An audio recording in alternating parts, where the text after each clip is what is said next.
Ռոբերտ Քոչարյանի եւ մյուսների գործով դատաքննությանը նախկին ՔՊ անդամ դատավոր Սարգիս Պետրոսյանն արգելեց նիստում ցիտել Նիկոլ Փաշինյանին, պատճառաբանելով, թե անթույլատրելի է որևէ պաշտոնատար անձի քաղաքական հայտարարություն հնչեցնել։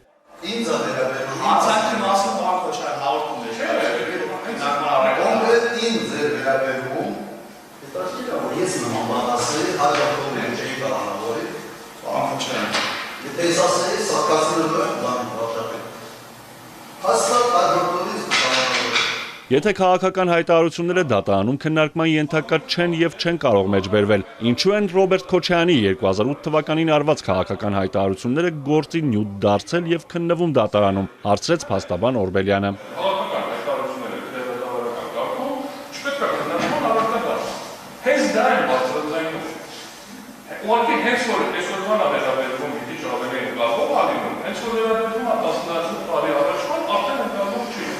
Այս գործը պատվեր է, եթե պատվերն առաջ SMS-ով էին ուղարկում, հիմա հրապարակային են ասում, որ ես պիտի նստեմ, ասում է Ռոբերտ Քոչարյանը։ Երկրորդ նախագահը դատարանին հիշեցրեց նաև Փաշինյանի դատավորների վերաբերյալ արած հայտարարություններն ու հարց ուղեց, ինչու դատավորները չեն արձագանքում վարչապետին կամ իրավապահները այդ հայտարարությունները քննության առարկա չեն դարձնում։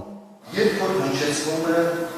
մի հայտարարություն, օրինակ, որ դատավորների պես է կաշառակը, ու ես պիտի վստահ եմ, որ ես պետք է այս դատարանում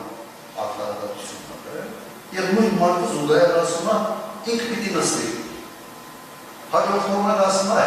դատավորների պես է կաշառակը։ Մենք չկա, դատարանի հայտարարություն։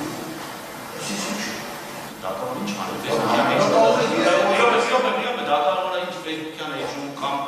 մամուլի ասումս է ավելի և արձագանքի։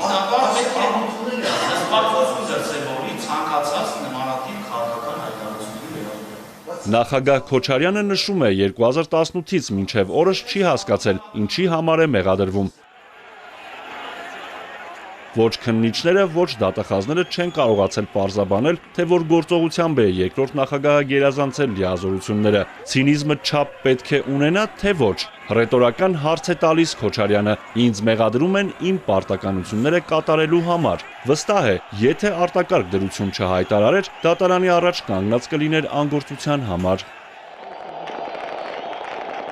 Արթուր Հակոբյան, Էպիկենտրոն։